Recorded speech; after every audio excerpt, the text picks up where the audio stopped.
Hey, wrestling fans, what is going on? And welcome back for another podcast of this time my 2014 Elimination predictions. It has been a while since I made a podcast discussing about wrestling. Okay, my friend, let's discuss about the pre-show. What is it, my friend? Okay, we have a bathroom break pretty much. We have Cody Rhodes and Goldust once again on the pre-show versus Curtis Axel and Ryback. Whatever. I don't really know how this match how this match how this match is even on this pay-per-view. Yeah.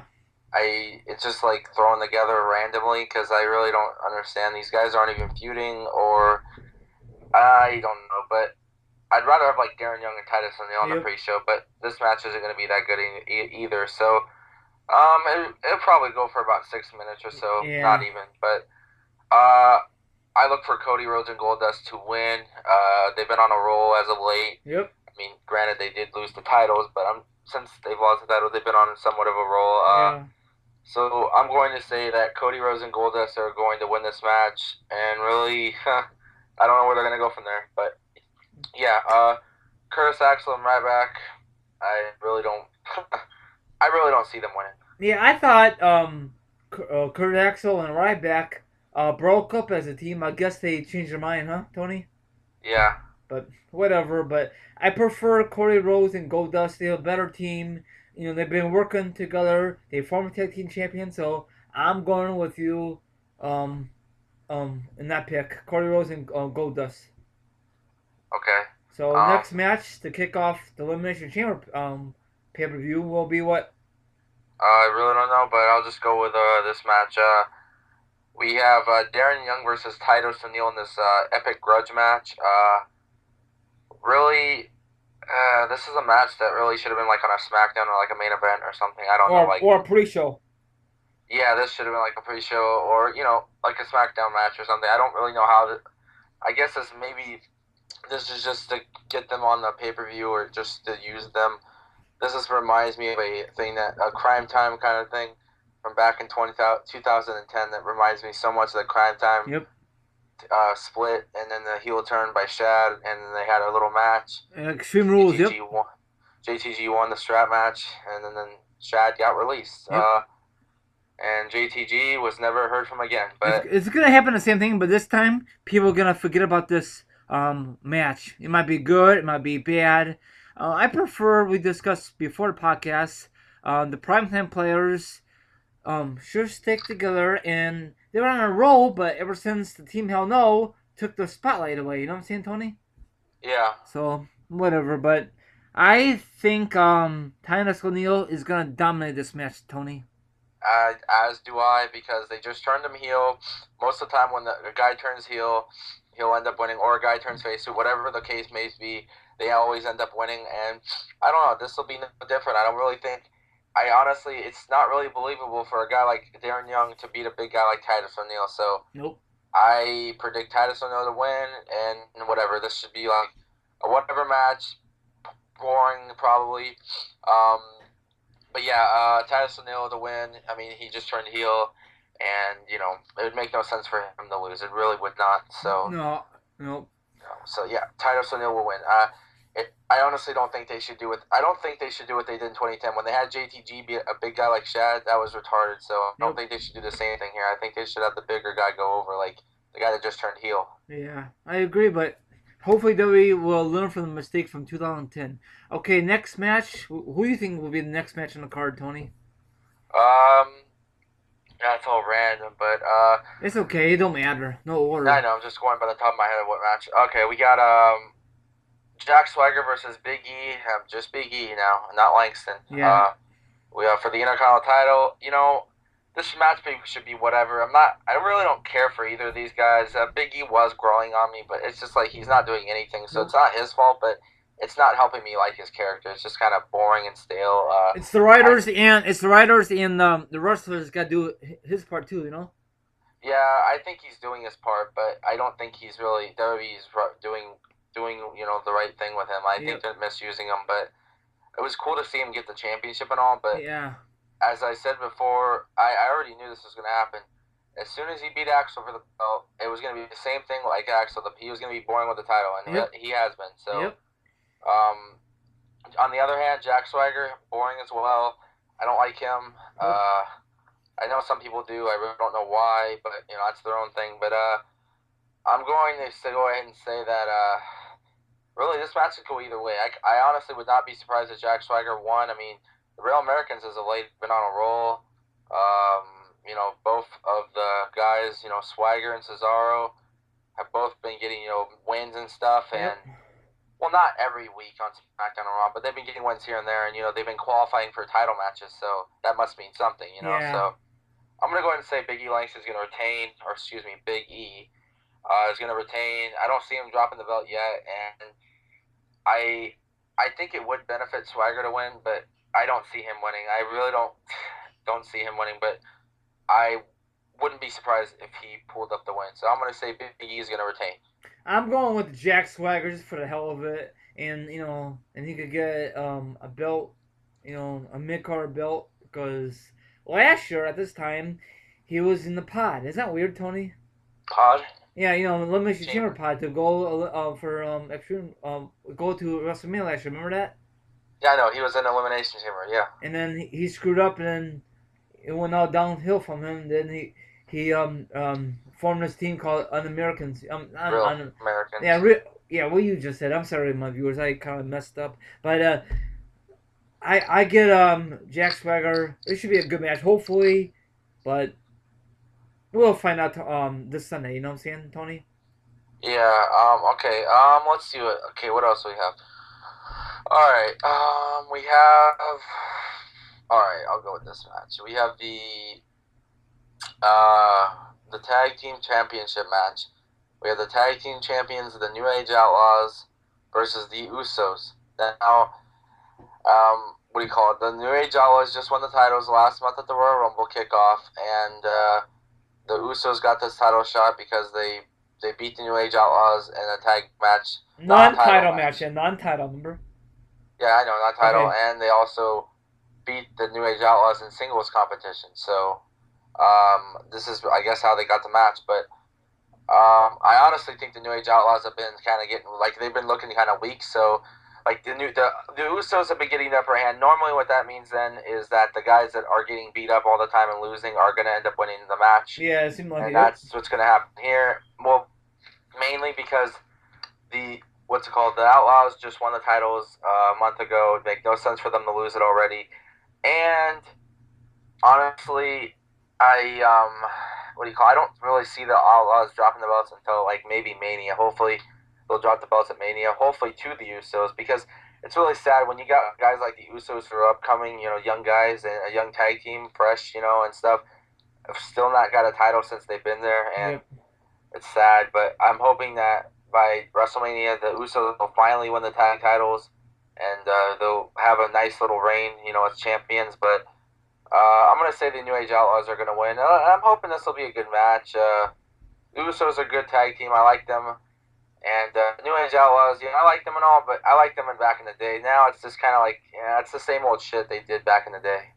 Yeah, true. And plus, the Usos are a high pace tag team, and I'm going with the Usos to become champions. If they don't win on Sunday, maybe they could have a match at the Mania, whoever their tag team champions at Mania, and then hopefully the Usos will have a great run in the springtime and hopefully in the summer, Tony.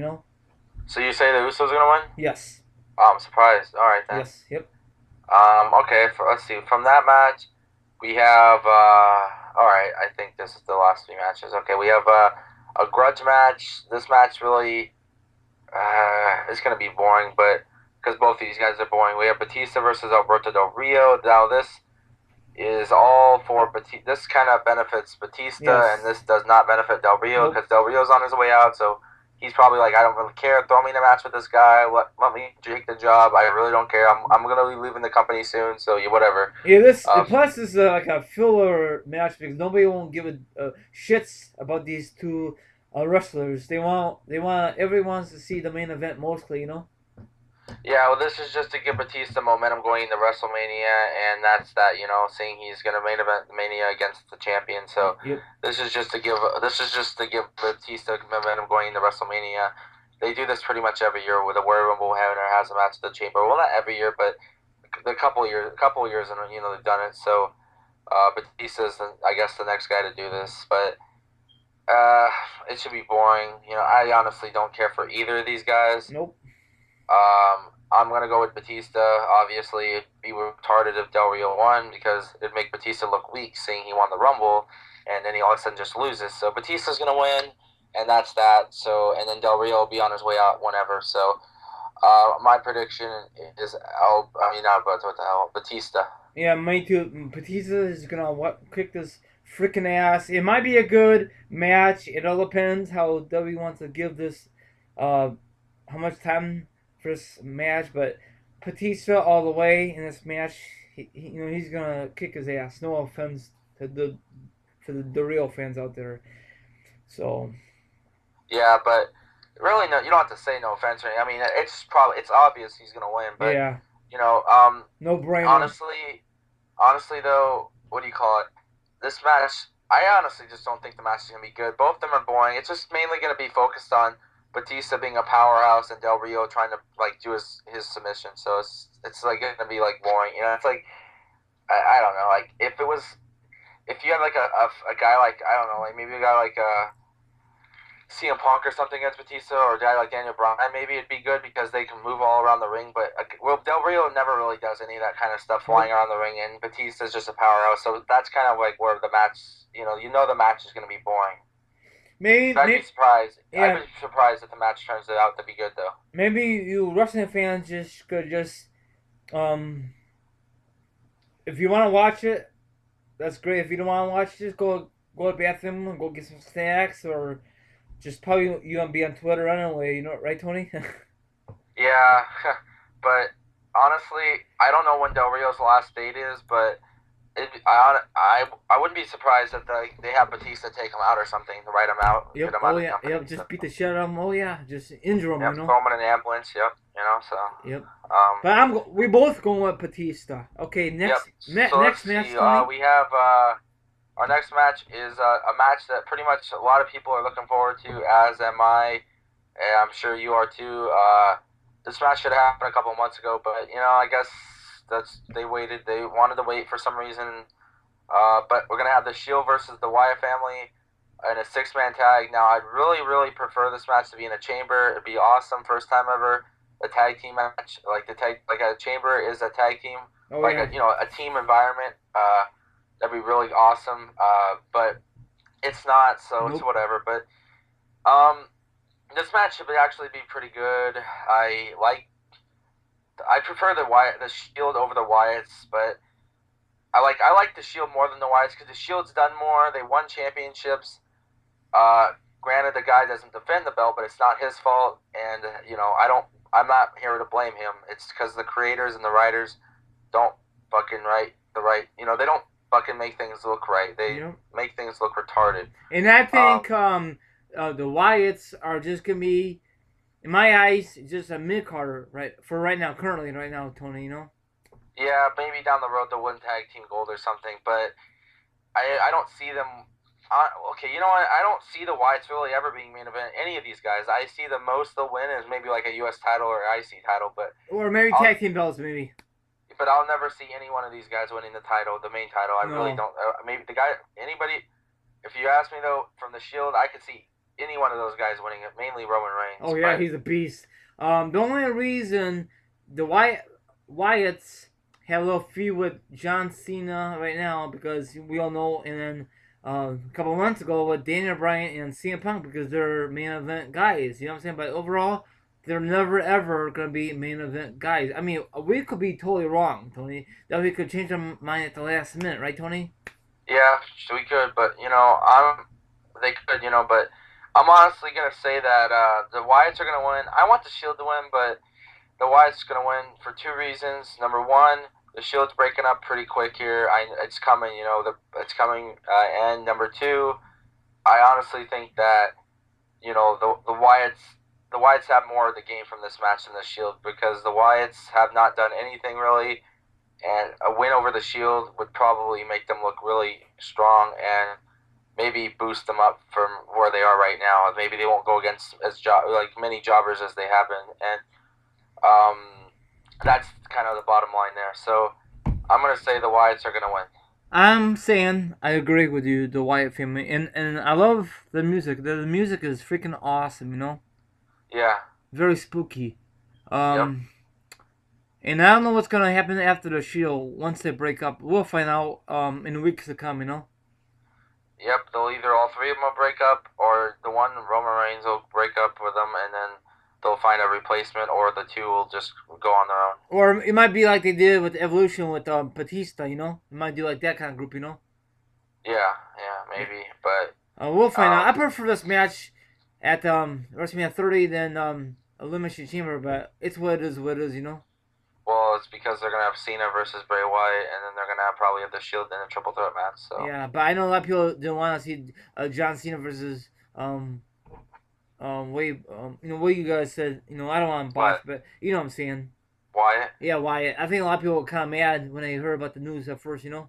Well, at first I didn't really think it was gonna happen, but at the Royal Rumble, that proved me wrong. Yep. But So okay. let's go ahead and go on the main event. We have the Elimination Chamber for the WWE World Heavyweight Championship. Yep. We have Randall Keith Orton, the champion, versus Daniel Bryan versus Sheamus versus Jason Rios Christian versus Cesaro. Yep. So this should be a really good match. Probably match of the night because most of the time, I'm not saying all the time. Most of the time, the chamber matches are really the ones that steal the show Oh yeah. on Yep. these pay per views. Are the ones that the chamber match is usually the one that there's a lot of cool spots and cool moves all around. Yep. But it should be a good match. Hopefully, match of the night. It should be match of the night. Honestly, depending on how they book it and stuff. But I'm going to say that. Honestly, I'm going to rule out right now. I don't see Sheamus winning, and I don't see Christian winning. Sheamus is not going to win because, well, first of all, he just came back. Second of all, I don't see him winning, having being the main champion right now. Maybe down the road. Christian's on his way out. He's washed up. I don't see him winning the title. Cesaro will win the title, just not right now. Down the road, because WWE is high on him, just like Roman Reigns. Cena's not going to win because he's going to have a match with Bray Wyatt, and Bray Wyatt, I think this is going to happen, though, but I thought this was actually going to happen even before the rumors came up, but the rumor is Bray Wyatt's supposed to cost Cena the match somehow, so I don't know how that's going to play out, if they're going to pull a 2010 where Shawn Michaels screwed Undertaker, or how they're going to do it the same way, or maybe a different way. It'd be kind of cool if they do it where Bray Wyatt's on top of the chamber, and, like, they pull Cena up. I don't know, it'd be kind of cool, like, I don't know, whatever, how they're going to do it, but I'd be really disappointed if it's, like, one of those things where they do at the Rumble, like, you remember at the Rumble, like, when they cost Cena the match? Oh, this past Rumble. Yeah, remember when the Wyatts cost Cena the match? See, I don't remember. I don't remember that already. I know. Well, the Wyatts cost Cena the match, but it would be kind of disappointing if, like, their music hits and then, like, the lights come back on and, like, Bray Wyatt's, like, right in front of the chamber, like, outside of the chamber, and Cena gets distracted, and then Cena gets eliminated that way. But I hope it's something better than that. Yeah. But Cena's not going to win. It leaves us down to Daniel Bryan and Randy Orton. Daniel Bryan, I just don't think WWE is going to give him the belt yet. I don't think they're going to give the belt back to him just yet. I think they're going to maybe save it for WrestleMania or Extreme Rules. I think WrestleMania would be the perfect place to have him win it. At WrestleMania, it'd be a great WrestleMania moment for this guy.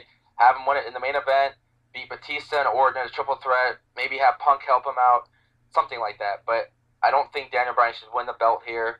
If he does, I'm happy as hell. But if he doesn't, I'm hoping they're going to have him win at Mania. So that leaves it down to Randy Orton retaining the title. Randy Orton is 0 for 7 chamber matches. He has never won a chamber match, and he's been in 7.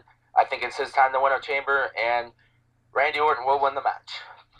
Well, I'm going on the other end. I'm going with Daniel Bryan. He's gonna finally win and beat Randy Orton because they had a great feud, and Randy Orton had the belt too damn long, and I'm bored of Randy Orton. You know what I'm saying? Yeah. So if it happens, that'd be great. If it doesn't, then I'm picking Daniel Bryan become champion at WrestleMania 30. If it does happen at 30, you know. So so Daniel Bryan's your main pick, but then who's your like My behind him? backup, Zario, because Zario is on fire. Because we all know that Christian's gonna leave the company sooner or later. John Cena's not gonna win it because he's gonna have feud, what we discuss, and who else? Sheamus. Yeah, It might be Sheamus, but I doubt it. He's gonna have some feud after the Elimination Chamber. To set the, for he's gonna have a feud to set up for WrestleMania 30. You know what I'm saying? Probably Kane or something. Yeah. Yeah, some So bullshit. and Orton, you don't see him retaining. Maybe it all depends, but it's gonna be Daniel Bryan become champion or Randy Orton retain. It could be those two options. Tony. Yeah, agreed. So should be a good match. It'd be I do see maybe Cesaro having some cool spots in there. It'd be awesome if like a guy jumps out the pod and he gives him an uppercut. Oh yeah, that'd be awesome. I just want to see some awesome things. Like, let's discuss this really quickly. What's your favorite Elimination Chamber moments? Just moments, not matches. Who won? Moments, real quick. Okay, well, the one at the top of my head that I remember was probably the best one I ever seen was when Goldberg speared Jericho through the pod, and that was when they actually were using like I think they were using not like I Glass, huh? think it was plastic, but it was like it was what's the word not Plastic glass glass. but Plastic glass. no fiberglass. Oh really? Okay. Fiberglass, and you could tell it was not just plastic because if it was plastic, he would have broke through it. Like because if you notice when Goldberg speared, like Goldberg had to push like with his force, he had to push through it with Jericho. Like he didn't like just spear him and like it broke. Like he had to use all of his force and strength to break it open. That's how hard. That's how hard it was. But if it was plastic, he would have just speared him. It would have broke automatically like they did last year when Mark Henry threw Randy Orton through it. It broke automatically because it's plastic. Like they're not using as much like as the what they're using. They're not using as the strong of like material as they used to. I guess because they're afraid wrestlers are going to get injured with that fiberglass. Who Because cares? fiberglass, That's part of that's part of the whole damn thing. I know it's PG, but come on, though, E. yeah, they Jesus. take away from their matches because they're PG. I think that's really pathetic. Might as well just get rid of the match then if it's Yeah, not I going to be know. anything Yeah. good. But It's Goldberg spearing Jericho through the pod was really cool. And also another moment I remember is when Undertaker chokeslammed MVP off the pod. that was sweet. Oh God. That was awesome. First of all, though, My I other just don't really moment think when a guy like MVP should have never been in the chamber, but that was still a good moment. what moment? When he chokeslammed him off the pod, but Oh, that was sweet. Yes. and let's see, one more off the top of my head I could think of maybe was when, let's see what other things. I like when, what's it called? Oh, I remember what it was. When Rey Mysterio and Edge were the last. It's funny. I just remembered something. Rey Mysterio and Edge were the last two in the 2009 chamber, and then they were the last in the 2011 chamber. That was awesome. Hell yeah. Both of them were the last two in those two chamber matches. I just remembered that. Speak. So my moment though, my last moment I could think of that's in my head is when 2009 when Edge took out Kofi and Edge took his spot. I liked that moment right there. What I liked what Edge did in the match was when Rey Mysterio was on, they were on the outside on the steel, and Rey Mysterio was running at Edge, and like Edge caught him and like threw him into the pod, and then that was that. But Edge won Edge won the title that night. You notice that Edge was the champion at the beginning of the night. He lost his belt, and then he won the title at the end of the night. Another title. That was an awesome moment. Oh yeah. My moments is in 2011 when John Morrison came and did like a Spider-Man thing and pinned Sheamus. That was awesome, wasn't it? Oh, where he dropped from the top of the cage. Hell yeah, because That was awesome. oh Yeah. yeah, and then what else? In 2010, we discussed this when HBK found a way and super kick the Undertaker and cost him the World Championship, and of course Y2J won the belt. That was an awesome moment. Yeah, but also like the main awesome moment though would be Goldberg spearing Jericho, or Edge being the first ever guy to compete in two chamber matches in one night. Yeah, they better not repeat that because why repeat that for performance? I doubt they ever will, but I doubt that they'll ever do that. But also, it's been reported, it's confirmed that I don't know how in which way this guy, but the guy's supposed to appear. But Brock Lesnar is supposed to be at the pay per view on Sunday. I don't know how he's gonna appear. Yes, yep. He's just gonna come out with Paul Heyman, and Paul Heyman's gonna cut promo for him, or he's gonna like somehow interfere and cost one of the guys the chamber and enter the chamber himself. I'd rather just see him under the chamber because a chamber match it looked like it'd be meant for a guy like Brock Lesnar. Yes, because it's his in hometown, and because we all know that Christian's recently turned heel. I think the rumor was if Christian never turned heel, he was gonna beat the shit out of Christian, and he was gonna take a spot. So maybe that's not the case. So maybe he's gonna take out Sheamus. You know what I'm saying? That's possible. That is possible. He could take out Sheamus. If not, maybe he'll just take out Christian. Who cares? Christian's going to be on his way out anyway, so it doesn't matter if he's heel or not, honestly. Because But honestly, I would like to have Lesnar in the chamber because that looks like that'd be a match perfect, fit for him. And if what happened to the whole thing, Lesnar being the self-proclaimed number one contender, they can't just forget about that when all their fans know about. Like I know some people want Lesnar to be champion. I really don't. But I want him to just kick some ass in the chamber. He's got to find a way to get in there, you know? Yeah, maybe take out Cena. That'd be awesome. Cena or Sheamus or someone. Maybe it don't matter if it's heel or face. He just want to beat someone. Or maybe he'll have a face-to-face with the Batista because I know they want to have a match, for Mania 30, With the belt, yeah. Well, we'll find out. Maybe they'll... I know that was a rumor back in the day, but maybe that's not gonna happen now, Yeah. But that's it for our predictions and our moments for Elimination Chambers. You got anything to say before we end this predictions? Yes, I know I already said this a couple times already, but I'm gonna say it again. Just a little birthday shout out. Happy birthday to my good friend Valon. I put Warrior 17 as his channel. I can actually consider this guy to be my best friend, but yeah, shout out to him. His birthday. So yeah, happy birthday, dude. 20 years old he is. So, yep. Happy birthday to him. Yeah, happy birthday, man. Happy birthday. And this Sunday, speaking of birthday, it's my mom's birthday on the Elimination Chamber pay-per-view. Is that kind of weird? Yeah, it is. Your mom's? Yep, my mom. Well, happy early birthday, Mrs. Walzak. Yeah, thank you. Thanks. So, everyone, have a great one, and I'll talk to you on the flip side. So, the tag team champions out here, right, Tony? Yep, you damn right, Skippy. Okay, enjoy the review, and one of us will do, maybe both of us will do the review. Hopefully on Monday. I got work Monday, but we will get in before Raw will kick off. Hopefully, and Monday will be a good Raw because a lot of superstars are returning. We'll know Hogan will be there. Austin, I'm just kidding. I wish Austin. Taker, and it's gonna be a good show. Ultimate Warrior. Yeah, I wish I was going, but I'm going to one in March 3rd. But hopefully that's a good show too. Not Ultimate Warrior. I was just kidding. Yeah, but hopefully CM Punk will be the one you're going. Yeah. Okay, everyone. Listen to this podcast. Enjoy this Sunday. The hometown of Brock Lesnar. Adios, my viewers. Peace.